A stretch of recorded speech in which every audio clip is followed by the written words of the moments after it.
Are you listening? Damn.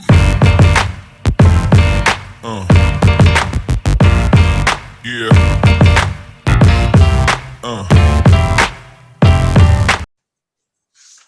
Welcome to another amazing episode of Boss Talks. And I am here with the amazing Christine Drummond. And if this is your first time, welcome. My name's Joel Lord, and this is Boss Talks. And the reason why we do this is because we want you to be the boss of your own life. We want you to get in the front seat and drive. We want you to take back control in a world that just wants you to give up control, that tells you that you can't be in control of your life. And we want to give you the skills and tools that we've learned that have allowed us to have, an above average life. We have a lot of fun. We do a lot of cool shit, and we want you to do the same. So, as I said, welcome. There is a fee though. And some of you have been paying the fee, and there's one guy that pays the fee every single week. And we're going to give him a shout out right at the front end of this. Scott, you know who you are. You're an awesome guy. I met you a couple of years ago, and you have been an absolute legend. You have been sharing our podcast every single time. So you must be finding value. And that's what we ask you to do. If you're a new listener or you've been listening for a while and you've been hearing us and you've been hearing the value, you must love it. So come on, help us out and give us a share. Now, you may or may not know this. If you've been listening to this on audio, we actually have a YouTube channel, and it is, you won't believe it, Boss Talks. Go find us.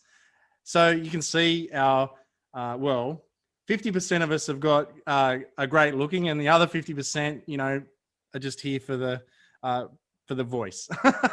So Christine raises the average, and, thank goodness for that. So check us out on either. And if you've been watching us on YouTube, we're on all your other favorite platforms. So now that housekeeping is out of the road, Christine, you are up to some cool stuff. Before we even get started, I want to hear more about this. And this is something that has actually taken off. You actually made the news for this.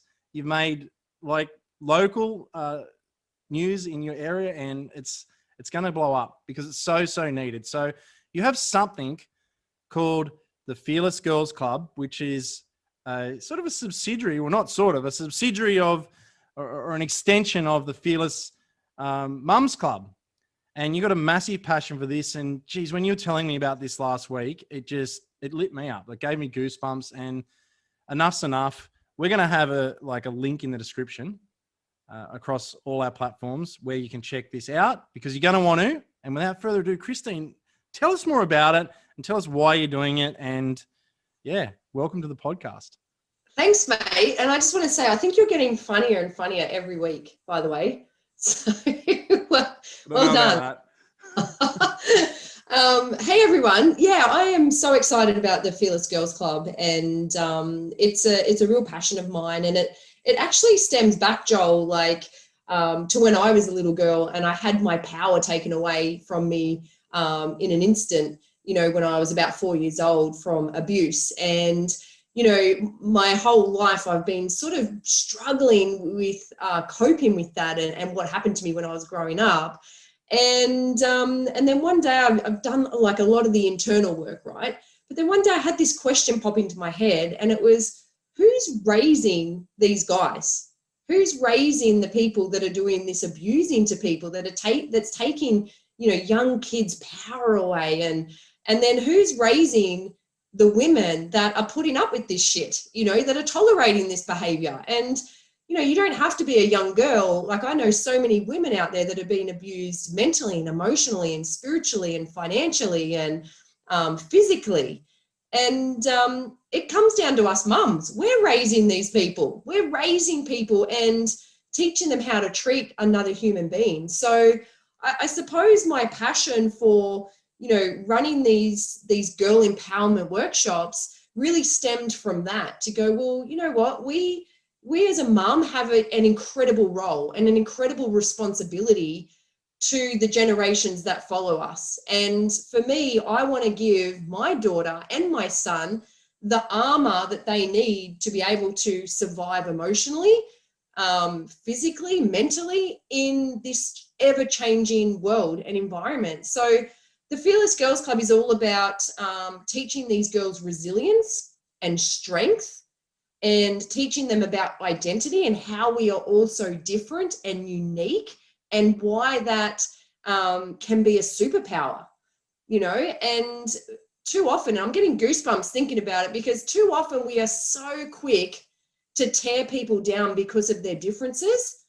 And we are always looking for the flaws instead of looking at these flaws, or what's perceived to be a flaw, and going, well, actually, that's what makes that person really special. That's what makes that person really unique. And we can actually turn that into something. We can actually pull their potential out of them because of that, you know. And I think that's exactly why life is so interesting as well, because we are all so different. So in our girl empowerment workshops, Joel, we have a lot of fun. We do a lot of activities where we, you know, get the girls to recognize their own strengths, and we, you know, break them down into into categories, like characteristic traits. And then we've got sporting traits and personality traits. And they get to create things like strength chains and all these amazing empowering activities.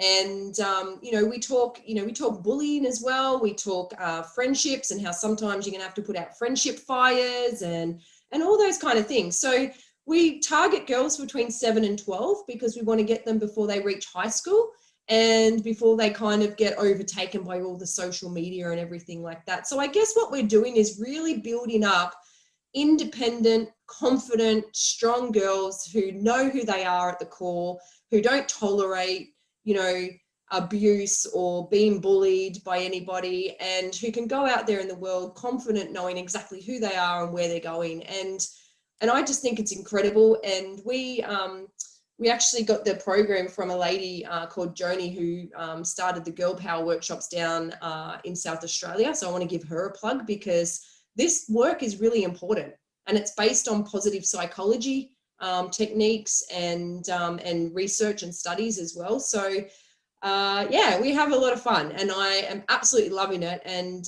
it's come in handy for today's topic as well.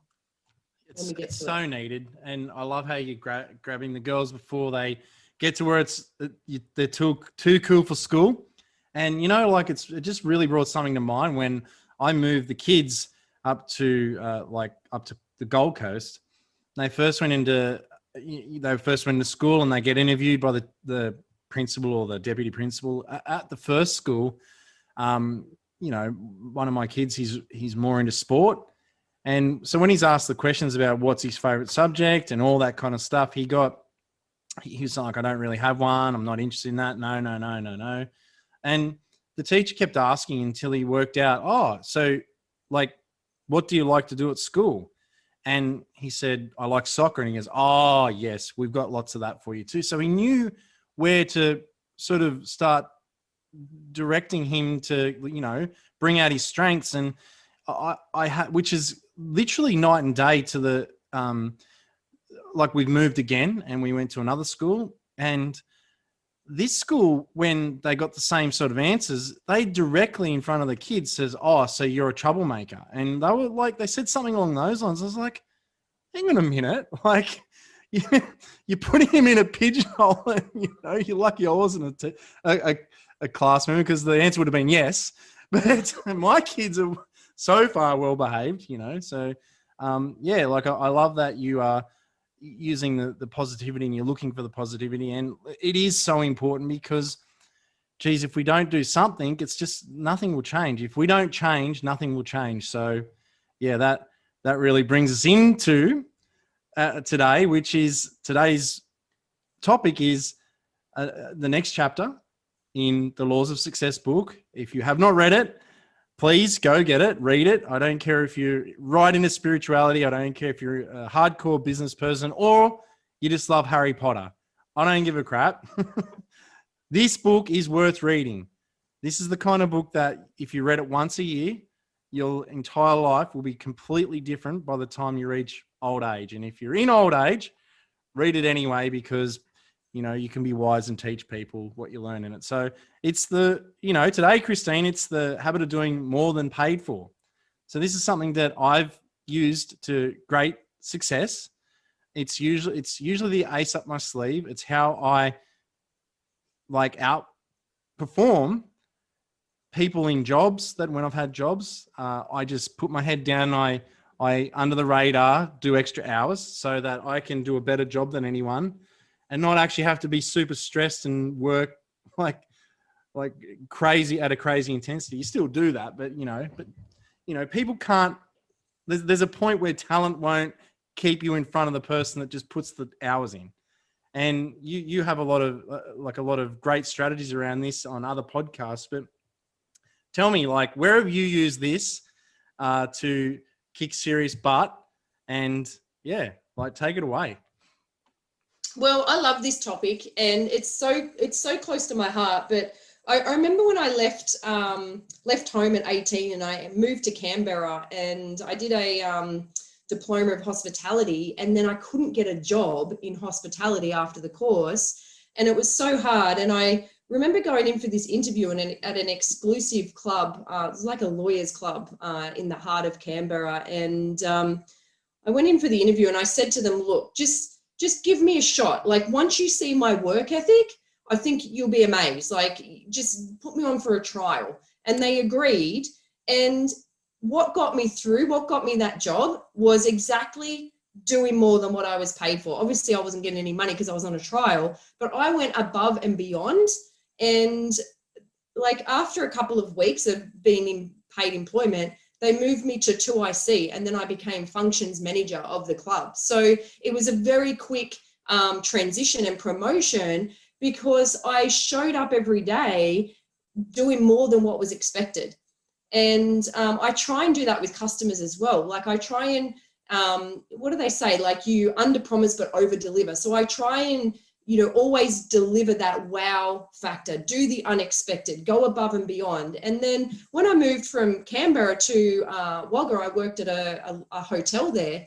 And, our boss was always drilling into us, like, always go the extra mile. That was his saying. He's just like, do the extra mile, whatever you have to do, keep the customer happy, whatever you have to do in your job, just go that extra mile. So I suppose in those situations, and I've had bosses that have said to me, look, Christine, if you take care of us, we'll take care of you. And they have. And they didn't even have to say that. Like, I was just going to do that. That's just the way that I am. But it has definitely led to a lot of promotions. It's led to a lot of, raises in my pay and things like that. And I think it helped strengthen a lot of my working relationships as well. And then people are more willing to recommend you and be references for you and all that kind of thing. So for me, I've been fortunate to love a lot of the jobs that I've had in the past. But I've been jobless for the last 8 years because now I'm in the entrepreneurial field. And, doing what you love every day, it's easy to go above and beyond. It's easy to do more than you're paid for. And sometimes in the beginning, when you're a first-time business owner or entrepreneur, it doesn't feel like you're getting paid for the effort that you're putting in. And that's okay. It will come, So for me, in the early stages of my entrepreneurial career, when I, had a few different businesses, it was like that. It was building the foundations, building the building blocks, I suppose, making that solid. And then once that was solid and the relationships and the trust and everything was built, then I was able to then start getting paid for what I was worth, And I feel like that's the key, like aligning and doing something that inspires you, that makes you feel fulfilled, I think is key to this, And I know you feel the same, Joel. Like, I know you've had a lot of experience in this as well. Oh, look, when I started in the supermarket game, I had the most rundown supermarket practically on the planet. We shouldn't have been open. We were like, it was horrible. Like, everything, we didn't have stock, and you need stock on the shelves to make enough money to buy more stock. And we didn't even have stock to begin with. We were behind on everything. And realistically, like, no one really had any reason to support us. The only thing I had up my sleeve was the way I could treat my customers, So this is a message to all the gurus out there that are spending all their time on social media and doing your posts and everything like that and not making any money. Instead of posing and positioning yourself on social media, become customer centric, because it's your customers and your clients that pay the bills. So if you spend all your time diving deep on how you look after your customers, that is how you make the money. I've done it multiple times in multiple businesses, and I can tell you that's the only thing that you can do. So like when, you know, like there's nothing worse than turning up to a cafe that has a lunchtime menu and a breakfast menu, and you're there at 5 minutes after the breakfast menu's over, and they won't cook you avocado on toast or whatever meal you want. Like, far out. Like, we know that it's not hard to do, and yet here they are. There's other places that, like, I turn up to a place with my grandmother recently. She's elderly, and she, like, we went to a place, and the first thing they did was tell us that they're not cooking anything until a certain time. And it was like 20 minutes until that time. And I was like, seriously? Like, I'm never coming here again because you just told me that I'm not important enough to like turn the damn oven on or turn a stove on. Like, it's not that hard. If we, like, I get it. If we were like wanting a rack of lamb or something like that takes hours to make, or it's just not ready. But this was a cafe, Christine. This is like, we could have just wanted a toasted sandwich or, you know, like a bit of side salad or whatever. And here we are sitting down, ready to spend money on them. We could have, like, there was like 3 kids and 4 adults, and that's not cheap at a cafe. Like, that's a fair bit of money. And here they are, you know, and then you just see them all standing around the register having a yak. And I'm like, this was my, like, I don't know how they're open. Like, they must have rich benefactors looking after them. But yeah, like, it's crazy. And so I love following billionaires and seeing what they do. And I look at them and I go, what are they doing that I'm not doing? And you won't believe it, Christine, they're doing a lot of things I'm not doing. But one of the great things that a guy called Tim Fertitta, oh, I can't say his name properly, but it's a book called Shut Up and Listen. Hard business truths that will help you succeed. The number one rule, like, he literally says he's not a genius. He's not smarter than anyone. He does work harder than most people, but he has like a couple of really simple, straightforward rules. And rule number 1 is customer service, customer centric. He doesn't say the customer is always right. He just says, pick your battles though. So an example of when the customer's not right is if they complain about the meal after they've eaten the whole thing. It was good enough for them to eat. You know what I mean? But, you know, like, if they want eggs and it's 11 o'clock at night, they want scrambled eggs, cook them some scrambled eggs and then charge them a shitload. They want the damn eggs. You don't know that they've flown in from overseas and their body clock's out and they just want eggs. So it's just stuff like that, Christine. So like that, like, just, guys, if you own a business, pull your finger out a bit. Do the unexpected. Surprise your customers. Because, you know, Christine said, you know, over deliver. Well, Grant Cardone says over promise and over deliver. And the other thing is, don't tell them everything you're going to do.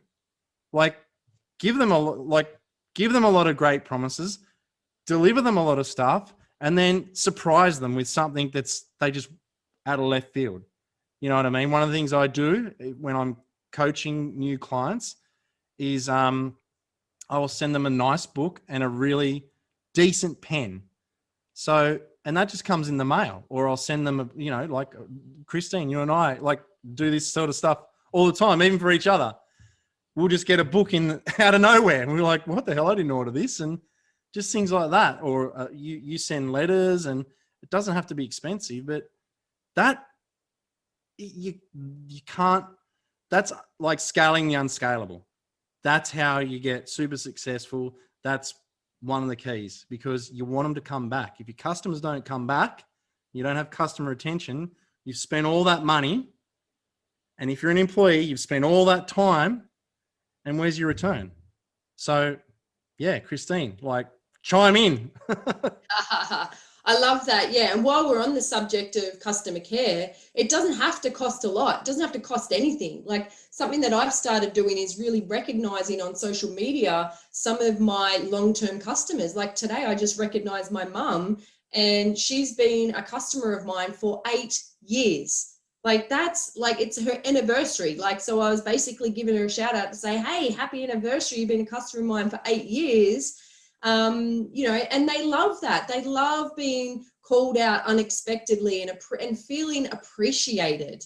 Yeah. So, you know, it could be a small thing as that, or it could be maybe a customer of the month. Who's doing really well? Who's loyal? Who's referring? Who's leaving reviews on your, you know, on your page, and who's recommending you? Like, let's recognize these people and raise them up. And then, do they have a business? Can you then give them a shout out, you know, for their business? So yeah, I love that you brought up the whole customer care, and I love surprises. So I love giving surprises, and I love just putting little unexpected things in the mail.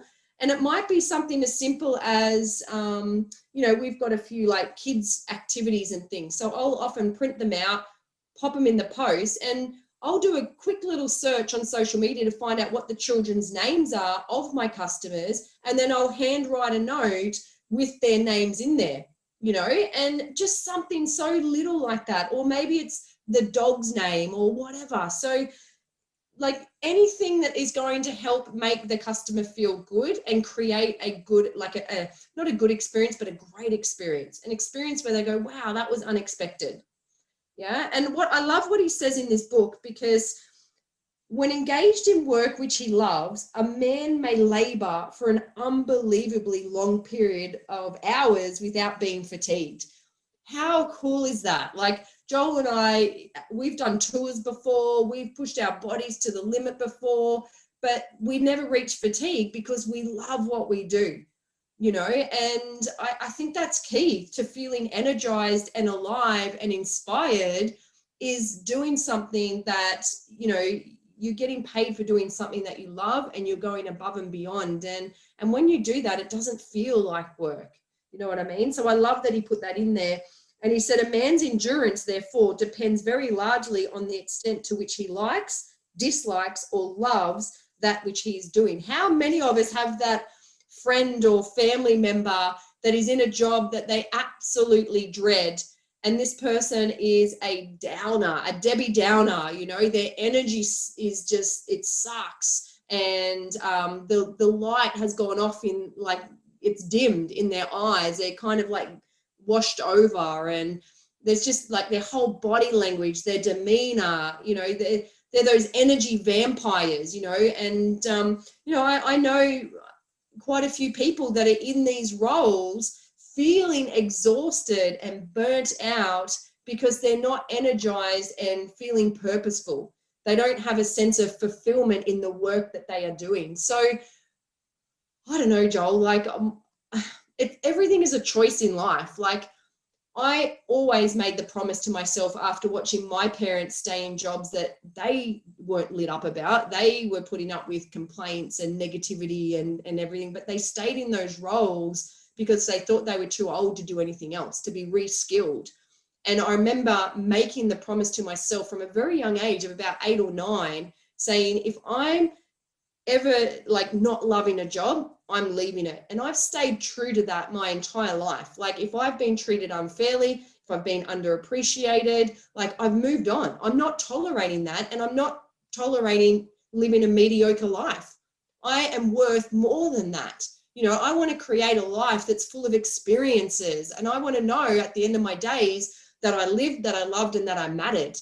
And sitting in a role, in a job that doesn't bring, like, that doesn't set my soul on fire and bring me joy, and like, I just feel really sad for the people out there that are feeling stuck in these positions that are not lit up, they're not fulfilled, they're not inspired, and they're just kind of in these ruts, you know. And I'm speaking to my past self because I've been there, but I made a choice to change careers. I made a choice to get out of the situation. And I think so often we feel like we have to put up with it. We feel like we just have to keep going, and we don't. There's so many opportunities out there, guys, online, offline, like starting your own business, becoming your own boss, you know, working with inspiring, positive people. Like, all it takes is a decision to go, you know what? I am so unsatisfied with the way things are. Something has to shift. Something has to pivot. Guys, we've said it before. No one is coming to save you. So if this is the sign that you need to go, wow, that idea that I've had, this is the sign Christine's talking straight to me right now. If that's what you need, and that's what you needed to hear today, then take the chance. Back yourself. Who knows what you're capable of if you do not push past the limits? So, Joe, I know I got a little bit fired up there, but we just want more for our listeners, don't we? When we meet people, we see potential. We don't see the negative self-talk, the doubt, the fear that's going around and around and around in your head. We just see massive potential in the people that we meet. And we are really good at extracting those strengths out of people and helping them illuminate their lives through going down a path of more fulfillment. So, Joel, come in here. Like, what do you have to say about this? Hey, listen, I respect practicality. You gotta, you know, sometimes you gotta do what you gotta do. Like a short-term plan, if you've got to go, you know, like there was a time where I was digging holes after I was a successful entrepreneur, things didn't go to plan and I was digging holes. I was working at a garbage tip. You know, the thing was I went in there and I realized I was self-aware enough to know that I didn't belong there. Now, we still need people to flip burgers for us. We still need people to do the work at the garbage tip. I'm not even like, that is as noble a work as any. But if you are, you know, waking up every day dreading going to work and it doesn't, you know, you're feeling a weight and a gravity about you, that is not the path to enlightenment. The path to enlightenment is to do work that you love, not just the work that you need to do to make a living. Okay?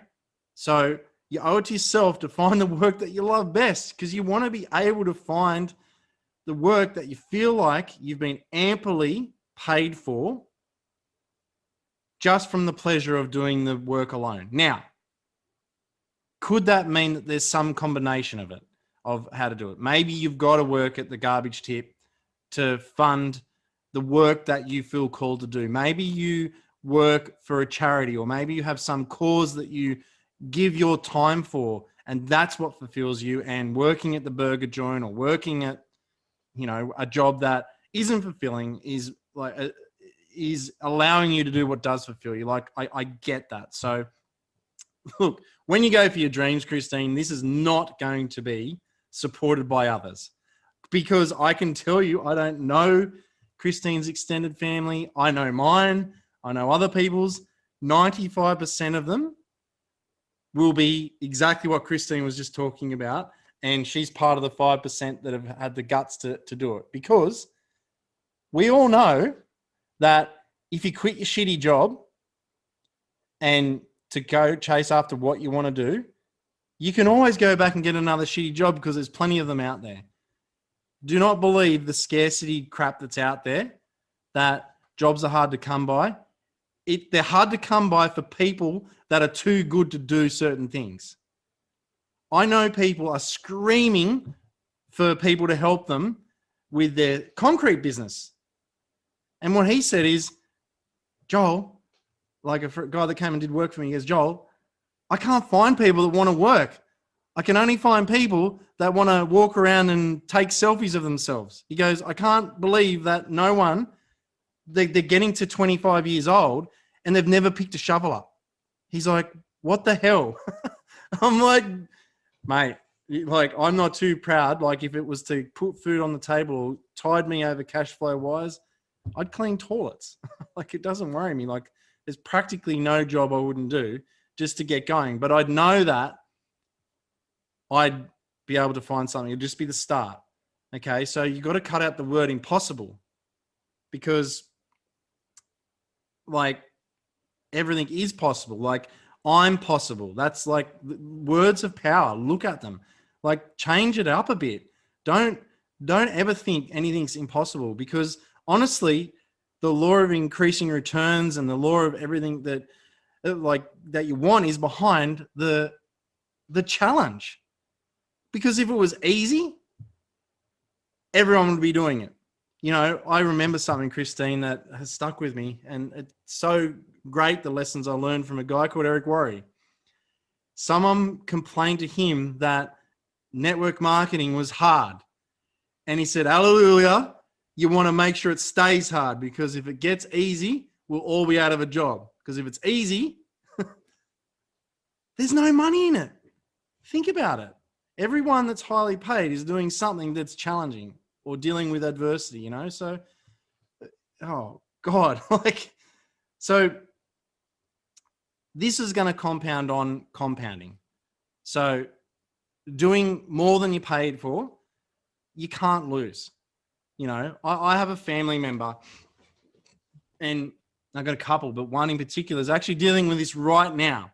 I'm literally, if I wasn't on this podcast, I would probably be talking to them right now. And they are being, you know, they are meant to work 38 hours at an establishment, and they are working like 50 hours. And I'm like, well, you know, like that's the habit of being like doing more than paid for, but that's crazy. And, you know, they're having arguments with them now. And like, but what's happened is, because of that work, they've seen value in themselves, and they've gone, hang on a minute. And what happened was they went and spoke to their boss about it today.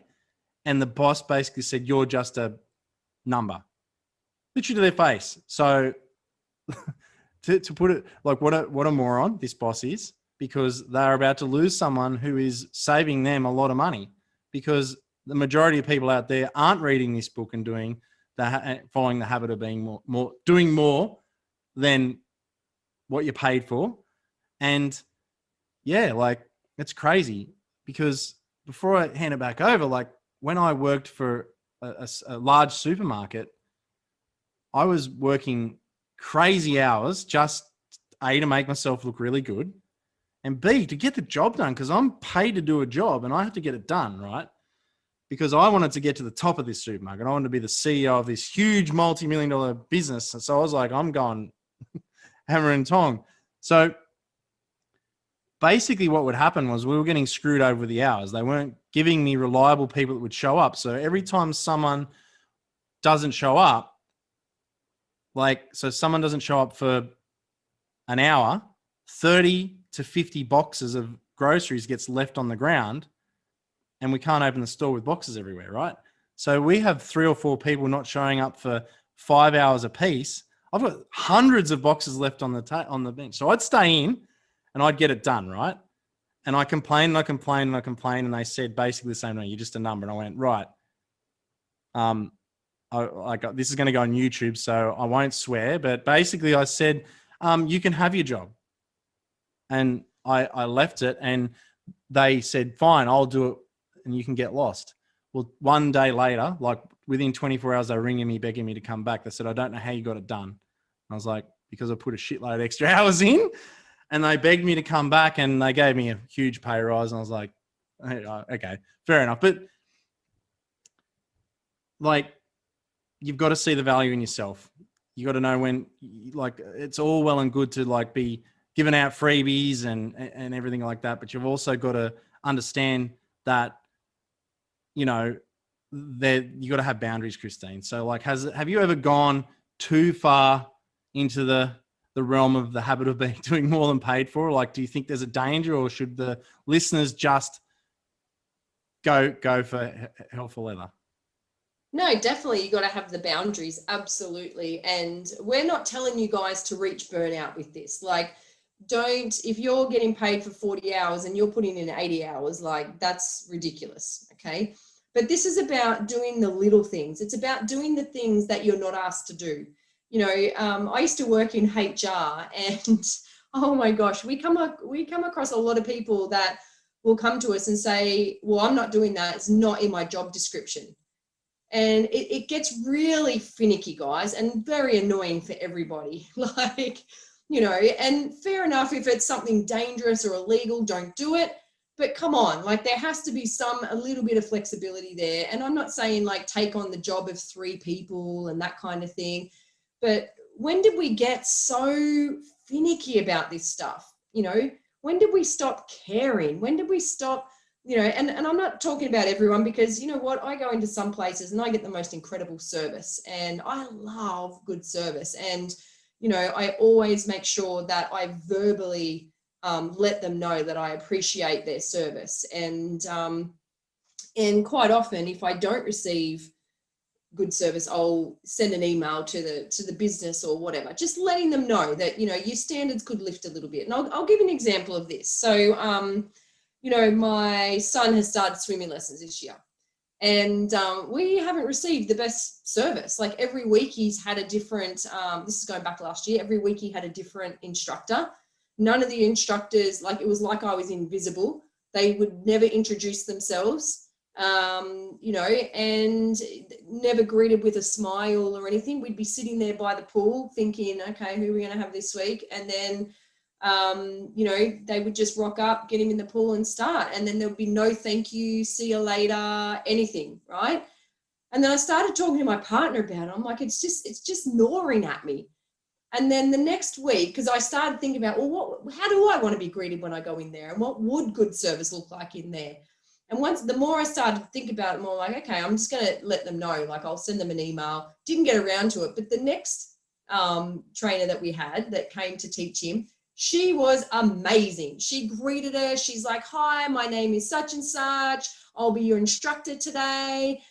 Looking forward to seeing where he's up to with his swimming. And then at the end, she waited to make sure we were comfortable. And do you have any questions about what we did today? And it was phenomenal. 1 out of like 9. Like, you know what I mean? Like it was just amazing. It was like chalk and cheese. And so we have stayed with this business with his swimming lessons. 1, because it's hard to get in anywhere around here. But 2, she changed it for us. Like, because at the end of that term, we were going to toss it in and go somewhere else. But because we had her for 2 weeks in a row, we decided to stay because her service was amazing. You know, she went above and beyond to give us an experience that was positive. And like it was just what word I can't think of the word I'm thinking of, but it just made everybody feel good in the situation. You know what I mean? Whereas there's so many businesses out there giving such poor service and not going above and beyond and making it feel like such a drain, and it's so difficult. And no, you like, it was like that when you went to that cafe, Joel, and we got nothing to serve you for, 20 minutes. Like, come on, like give us some options at least. So for me, this subject, I love this subject because it holds us to a higher standard, and I think we all need to personally look at the standards that we set for ourselves and the standards that we have when we're serving other people. And I always, I shouldn't say always, but I make an effort to go above and beyond. And do I always hit it? No. And sometimes my customer care has sucked in the past, but I have learnt from the experience, and it makes me a better business owner today because of that and of all the dealings that I come with as well, Joel. Yeah, well, the biggest thing that I see, like I'm investigating this and my thoughts are coming up, is like, you're not too good for to have some manners. Like it doesn't cost anything. You're not too good or too busy 99.99% of the time to like be a decent human being. If you are an employee and you're listening to this right now, the customers that walk into that business pay your wage. You want them to come in more. You know what? And if I was the owner of that swimming lessons business, like I would be paying that woman that gave you great service more money. Like I'd be bending over backwards for her. Like I would be, because she is going to bring in more customers, and I'd be avoiding the other ones because they nearly, like, I don't know, like swimming lessons isn't for free. So it's quite expensive over, a term, like 12 weeks. If it's it'd be like multiple hundreds of dollars. Like that walking out of your business, like businesses can't afford that now. They can't afford it ever. And the employees need to realize that where your bread's buttered, like wake up to yourself. You know, the one thing that I said in my, like, I would bring that up. I'm like, who pays you? And they're like, you. I'm like, no, I don't. It's your customers. Your customers pay you. If you want to give them a habit of using your business, you need to find ways to give them a habit of using your product, your service. You know, like a guy called Russell Brunson who owns ClickFunnels, he was doing okay until he worked out a strategy called the One Funnel Away Challenge, which really wasn't, it's very successful. It's really good. It really helps you get really great at using ClickFunnels and sales pages and building a business online. But the reason is each day it gave you a habit of getting up at a certain time and logging into his product. And like over 30 days, you can create quite a strong habit. So how could you do that with your business? How could you teach your clients to have a habit in your business? Well, let's just take one step back. Why would they want to have a habit of using your business? If they're like copying customer service that's substandard, like they're not going to want to come back. Like Christine nearly didn't come back. Hell could freeze over, and I'm not going back to that place. Like the only thing they've got going for them is a spectacular view, and they're riding that. So I can walk across the street and get better service and then go walk around and get the view. I don't need to go there. So, and that's literally, I'm looking at my notes, like, cause we read this chapter quite a few weeks ago, and like great service. Andy Priscilla gives me great service. I'm all the way in Australia. I'm not really going to, like, I get emails from him all the time that are helpful. I'm like, he's clearly on my mind. His podcast is helpful. That's great service. Like, he's, when you buy something from him, you get a handwritten letter. Conversely, I've moved to a new area and I've had access to tradesmen, and I've had like night and day experiences there. I've had a really great guy to come do my concrete. I would recommend him to anyone. He's that good. And he did, what he said, Christine, when he did he quoted for flat concrete. And what he did is he added in an expensive like shaping that like he didn't, like that would usually cost a lot more money. He handled everything. He handled the Bobcat. He handled all the stuff that I'd normally have to handle that he had no reason to. He didn't get paid for it, and he actually gave me a fantastic price. So like he literally, like I'm so happy with him. He actually did himself out of a job because he gave me really great advice, and he got the right guy to get a job done when it would have, like, it was a really big job that I was going to give him. And he's like, but he did the right thing. So like I'm speaking about him. Conversely, I've had experiences with another tradesman, and holy dooly, that guy, how he's in business, I don't know. But I know Christine, but I'm talking about him. So see the power of it, guys. Like not just us yakking about it, but look at what's happening here, the dynamic. We are literally on a podcast that goes out to tens of thousands of people talking about specific businesses now.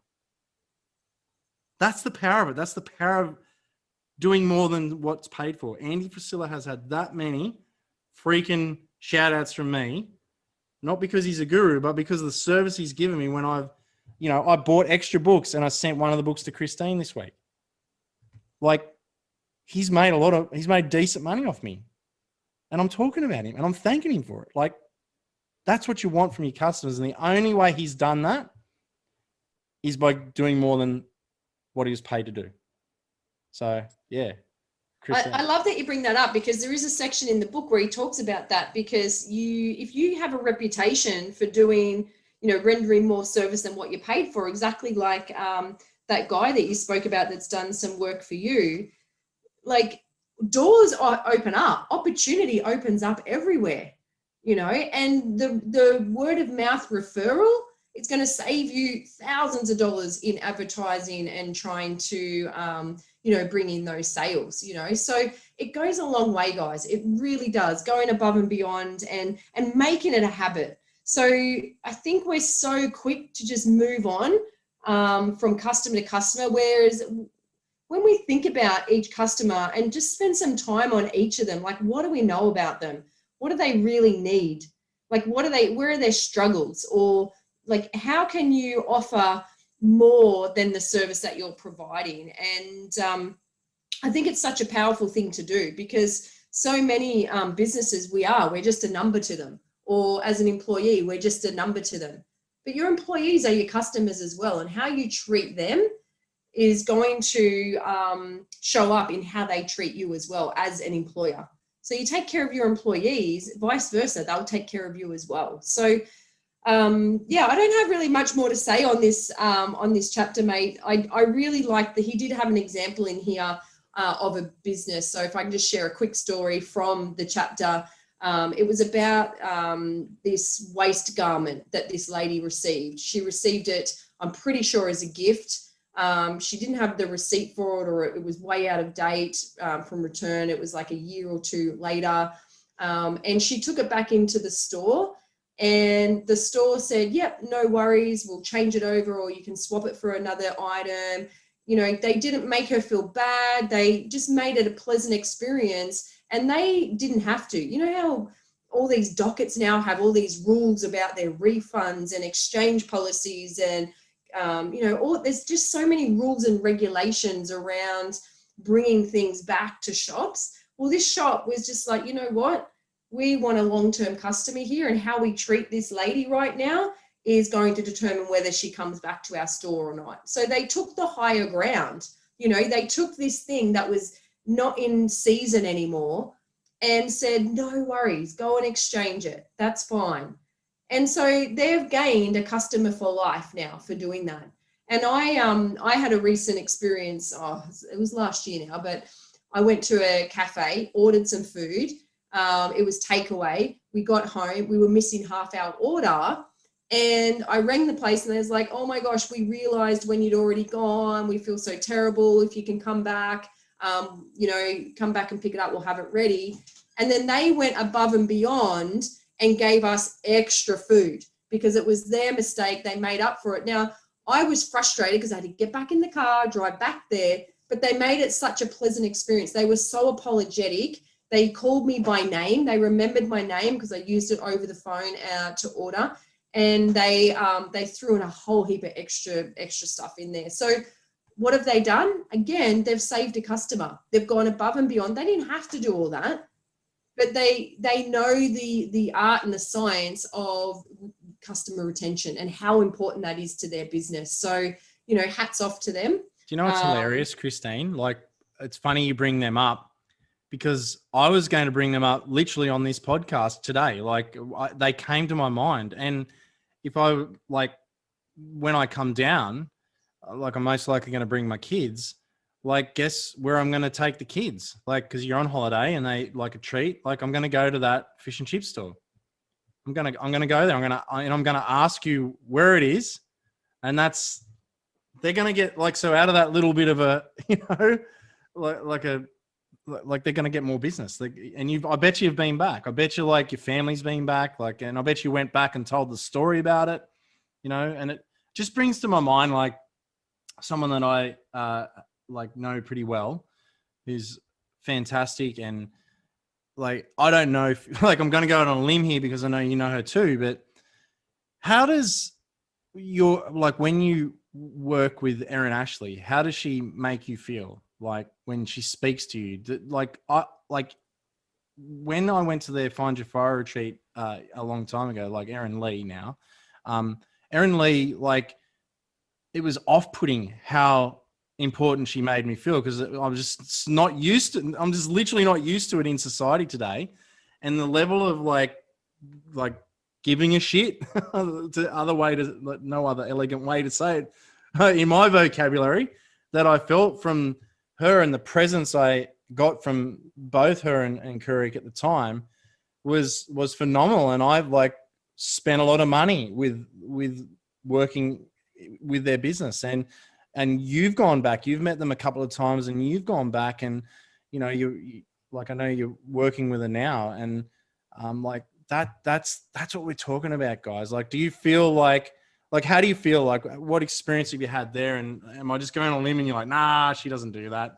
No, Erin is amazing. She is fully present and she makes you feel like you're the only person on the planet when she's talking with you, when you're in her presence. And she's just got this amazing awareness, and she's a very good listener. And I just love the energy that it's, those people that can just walk in a room and they've just got this essence about them, and she's not the loudest person in the room, but she's graceful. She has this grace, and she does, Joel. I totally agree. And that's why I'm doing that. She's my, my instructor. I'm doing a course with her.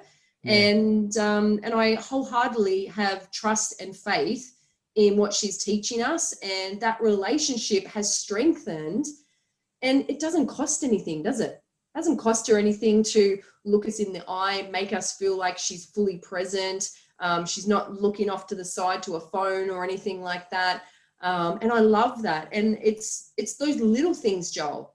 They matter, don't they? They make a big difference. She spoke to Vicky, and she's interested in what Vicky is interested in. So she's interested in what Vicky's goals are, and not in a disingenuous way.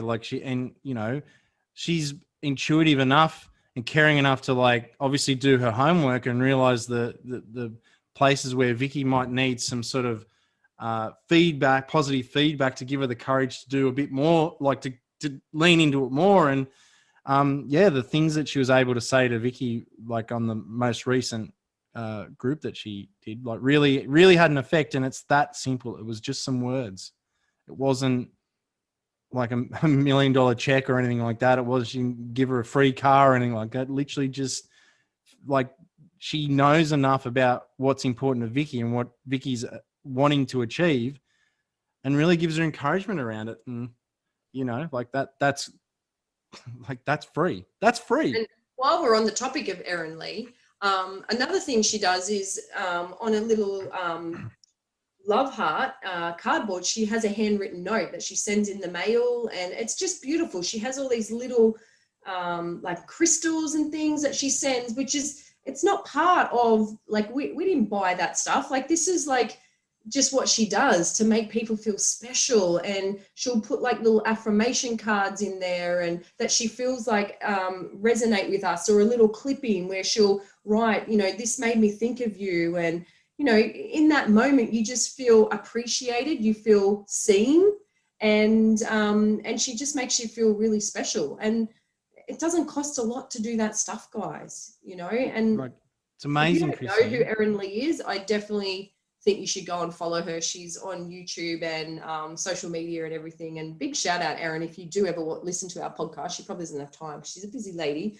We'll make her listen. We'll get her on it. I'll go hassle her and get her on. We've had her on our other podcast that we were doing. We've had her on multiple times. We've had her speak for us, so at some of our events. So I'm sure she'll come out, and if not, well, then I'll be a big fat liar. But anyway, we'll get her on. But seriously, it's not that hard, guys. Listen to this podcast over and over again. If you want to do better in your business, you got to honor this law. And it's a law. It's not a rule. It's a law. So if you're not following it, you are hamstringing your success. You are not going to be as successful as you could be if you were to follow it. I don't know how many other successful people that, can last through financial disasters. It's easy to make a lot of money when everything's going great.